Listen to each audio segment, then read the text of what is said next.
Hi, my name is Tiff, aka Duchess, and this is my friend and colleague, Moulin Stames, aka MT. You probably have seen us all over the dance scene, and now we're here to tell you that we are your hosts for Konpa to Kizomba coming up February 16th through 19th in ATL. Yes, which is the 4th edition. We have 3 days of workshop, day social, night parties, and we have the red carpet. The red carpet. Can we talk about the red carpet for a second?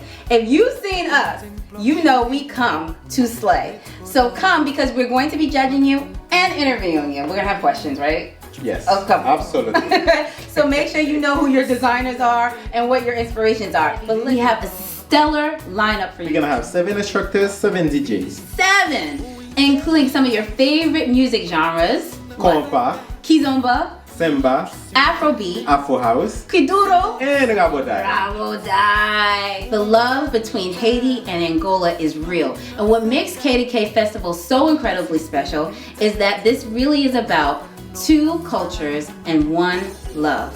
Et puis that's it. What do you say?